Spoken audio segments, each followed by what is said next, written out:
likas na talento.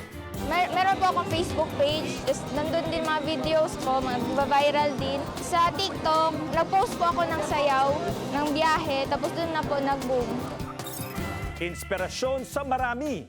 Kung puso mo talagang gawin yung music, maging masigasig ka na lang. Huwag kang magpapapigil sa kahit sinong magsabi sa'yo na hindi mo kaya, hindi ka magaling. Samahan niyo po akong pasukin ang mundo ng mga tinaguriang influencers. Ako naman ang inyong kasangga, JR Langit. Tampok natin ngayon ang dalawang talento na may malaking impluensya sa publiko.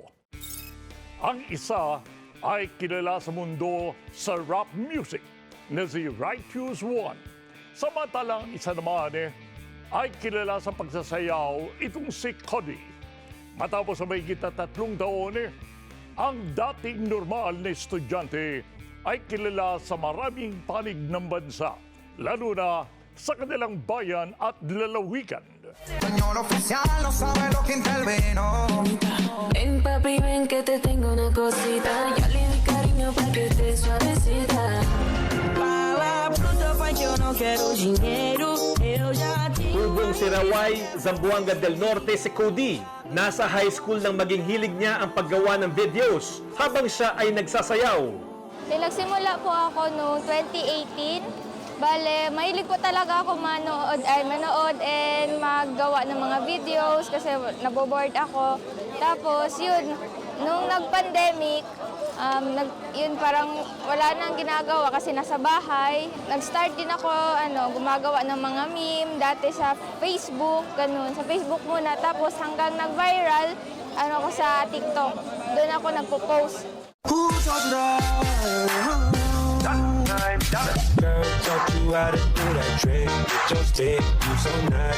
Katulong ang kanyang kapatid at mga kaibigan, gumawa ng videos na nakapagpapasaya sa kanya si Cody. Ito ay ang pagsasayaw. Bale, challenge po siya. Tapos, meron akong supporter na talaga na gawin ko daw yung challenge. Tapos, nung una, hindi ko po sana gawin yun. Kaso, parang gusto ko din maging masaya sila. So, ginawa ko. Pero di ko din inakala na nag-viral yung video. Nasa akin na ang lahat ng gusto mo kay... 2018 na magsimula si Cody at ngayon, nasa mahigit 2 milyon na ang kanyang followers sa TikTok pa lamang. Gano'ng karami na ba ang followers mo sa Facebook at sa TikTok? Sa Facebook, meron akong 100,000 plus followers. And sa TikTok, meron ako 2.1 million followers. Okay. At paano umabot sa ganito karaming followers yung social media accounts mo? Tingin mo anong nagparami ron? Sa pagsasayaw ko po.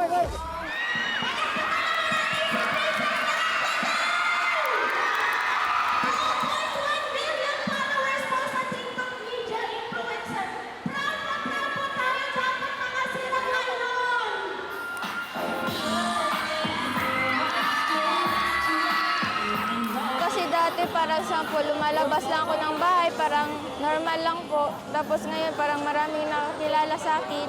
So parang nakikita ko na parang nakatingin sa akin, nagpapapicture, ganun. Pati malaki po yung naitulong ng social media sa akin kasi parang ngayon hindi na ako parang humihingi ng pera sa parents ko kasi may nakukuha naman din ako mga promotion. Maging ang kanyang pamilya ay hindi inakala na mararating ni Cody ang popularidad na tinatamasa niya ngayon. Si Cody ay isang bata na mahiyain. So gusto lang niyang mag-isa siya sa room. So doon magtingin lang siya sa Facebook. So kung anong makita niya, magsayaw. So minsan ayaw niyang mag-study. Doon lang siya magtingin sa Facebook.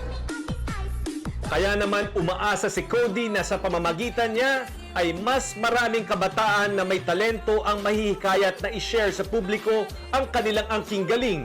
Mga kabataan ngayon, parang nahihiya po sila na ipakita yung talento nila. So isa po yun sa paraan para ma-inspire sila as an influencer. Parang nagugustuhan din po nila na maging same po sa akin. Parang pinapakita na po nila yung talent nila, yung iba mahilig na po mag-TikTok. I've been patient, waiting. We live and we learn to take dating nakahiligan lamang at pampalipas oras nung pandemya, nakakatulong na sa kanyang pag-aaral sa kolehiyo at nakakatulong pa sa kanyang pamilya. Saan mo naman dinadala yung kinikita mo? Nagbabayad po ako po nagbabayad ng tuition minsan, parang hati na lang po sa parents ko. Tapos nag-iipon po ako para makapunta ng Manila. Kasi gusto ko po makapunta, doon di pa po ako nakapunta. 3 beses sa isang linggo kung gumawa ng video si Cody at handa siyang gawin ito hanggat marami siyang napapasaya. Pero may plano rin siyang dagdagan ng kanyang content sa hinaharap.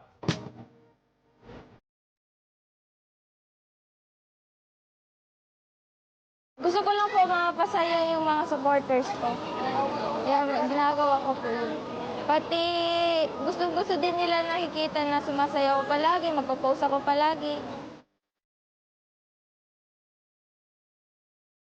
Saan sa'yo ng mga followers mo? Ano ba yung mga parating mo pang mga naiisip mo gusto gawin? Sa gagawa po na yung parang comedy, yung short comedy, ganun po. Spin about 2-3 times to make sure all the cancers gone. Cody, kung ano man ang nasimulan mo, continue your dream. Kasi sabi mo sa akin, pinaaral kita, tapos sabi mo gusto mong mag-artista. Last time, ano ka sa PBB, tapos sinabihan kita nga huwag kang magsali dyan. So, sinabihan mo ako na gusto mong mag-artista. Suportahan kita. Ano man ang nasa heart mo, continue lang. Don't forget to pray always to God. Hindi inalintana ni Righteous One ang kanyang kapansanan para abutin ang kanyang pangarap. Ikaw ay pagito, Marino. Hindi talaga positibo ang iyong pagiging primitibo rito. Kasi alam ko naman wala talaga. Kung tatawanan ka na naman gamit ang mga baldado mong paa. Ang tawag dito sa cerebral palsy. Spastic yung case ko. So, ayun. Minsan nakakatog yung mga parte ko ng katawan involuntarily. Bilang umis yung braso, lalo na ng bata. Pero ngayon hindi na masyado. Bata pa si Joshua ay alam na niya na patungo sa rap music ang kanyang direksyon. Paano ka naman hilig dito sa pag-rap at paano mo nalaman yung na meron kang talent? Bata pa lang ako, 8 yata o 9, napakinggan ko yung Chronic album ni Dr. Dre, tapos Tupacalypse Now ni Tupac Shakur. Tapos sabi ko, parang lang siya, parang ito din yung ginagawa namin na poetry sa school. Pero mas medyo vulgar ng konti, siya medyo prolific ng konti. Tsaka lantaran talaga yung, vulgar nga. Yung gusto talaga sabihin na mensahe. Kumbaga, naipapatid talaga ng diretso, either may pag-activista ng konti, or tungkol sa mga personal feelings, talaga nag-convey niya. Siyempre, bilang bata, palaki, dami din nating iniisip. So, ayun. Tsaka parang ito na rin yung naging laro talaga, tsaka sport. Pero ngayon ibabanat ko sigurado ano yung nagawa ng paa ko na sigupado. Kung konti yung magawa, ano nga ba talaga kaya ko magawa sa kasang sa mukha. Natural ang talento ni Joshua sa paghabi ng mga musika na nagbibigay ng makabuluhang mensahe. Naisip ko po yung twist. Paano po kung yung music? Gawin ko po ng metaphor, gawin kong tao. Tapos, parang tinutula ko po kung paano ko po siya ipaglalaban. Kaya sabi ko po ikaw ay magandang tanawin sa pangit na mundo kung tinititigan. Patawarin mo sana ako sadyang di ko mapigilang isipin kita, sabihin mo nila na hindi ka nakakatulong sa aking kinabukasan. Hindi na parang yun. Kasi parang sinasabi ng mga magulang ko nung bata ako. Pero para kay Righteous One, napakalaki ng papel na ginagampanan ng hip-hop sa kanyang buhay. Sa mga katotohanan, may picture ko, bakit ingit ka? Pag nanalo ako dito, baka ako ibibili kita. Anong nagawang impact ng pag-rap sa buhay? Siguro kung walang hip-hop, hindi ako ganito. Sa sarili ko, yung kung anong demeanor meron ako, kung paano ko tingnan yung buhay, kung paano ko harapin yung yung mga hardships na sinasabi nyo, yung mga pambubuli. Siguro, naging sobrang hina akong tao. Ang kanyang puhunan, talas ng isip at talas ng dila. Pwede mo ba kami bigyan ng sample na? Oo ba, sir? Ikaw ay magandang tanawin sa pangit na mundo kung tinititigan. Patawarin mo sana kung sadyang hindi ko mapigilang isipin kita, sabihin man nila na hindi ka nakakatulong sa aking kinabukasan, hindi na kita. Matantanan at sadyang nakakaadi ka pa sa droga, ano man na matikman ay wala nang iba. Manghahanapin sa mundo ano't sino pa man. Ang kulang sa aking ginagalawan, ikay kabuuan. Ang dami kong kakulangan, daan-daan na dahilan. Para pakawalan ka sa kamay ko ay kahibangan. Kahit sabihin pang wala na sa katinuan, andang maging baliw kung ang sukli. Maisahan sila na naging karibal ko sa ginustong katipan. Kung gusto ay may paraan, kung ayaw ay may dahilan. Hindi to awit ng pag-ibig, kundi mo alam, panapal to sa sugat na kultura naging laruan. Hip-hop, what? At sa kanyang sariling paraan, malinaw na naipaparating ni Righteous One ang kanyang mensahe. May mga bagay na meron silang wala ka, pero mas swerte ka. Dahil kung minsan may kapiling kang wala sila, mga may init na yapo sa panahon na malamig. Pag problemado, may taong nakahanda na makinig at pagbuhusan. Mga taong pwede mong gawing takbuhan pag hating gabi tuwing nasaraduhan ng pintuan, di ba? Yung taong pwede pagsabihan ng sikreto mo kahit pagmumukha mo malubak pa sa simento, oo. Hindi ka uhusgahan kahit hindi mamahalin yung kasuotan at kumakain na sa mumurahin ko sa akin. Mabuti na akong ganito kaysa puno ng luho pero ang puso ko'y pira-piraso. Umaamin ako, madami akong kailangan at kagustuhan pero handa ako itong pagsikapan. Pero makuha man, ganito pa rin ako. Para mahalin ka, dapat simulan mo sa sarili mo. Di ba? Yo, alam ko marami tayo pinagdadaan ng suliranin ngayon. Mga pagsubok, nakakapagod, yung iba nangangamba. Iba pagod na rin. Pero marami pa rin mga Pilipinong dumaman. Ako, hindi ako nag-aalala. Alam niyo kung bakit? Kasangga ko ang langit. Sa daming pinagdadaanan ng bansa sa ngayon, naghahanap ka ba ng tao na makakatugon? Buo ang loob, hindi takot maging pundasyon ng katarungan at katotohanan mapanoon. Hanggang ngayon, walang sawa ang paglilingkod sa mamamayan. Ang buhay ay tinataya para sa sinumpaan, pinaglilingkuran at sambayanan. Kapag meron pa sangga mo ay iisa lang, pinaglalaban ng katotohanan. Boses ng Pilipino at tulay maging ng mga kabataan.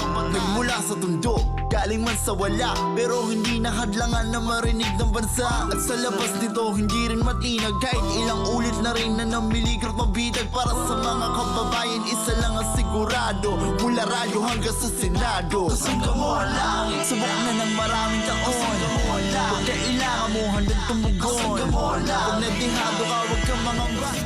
Ikaw ang binibining na ninanais ko, binibining marikit na dalangin ko. Ikaw ang nagbigay ng kulay sa aking mundo. Sana ay kung habang buhay na ito. Ikaw ang binibining na ninanais ko. Manood po kayo ng Kasangga Mo ang Langit.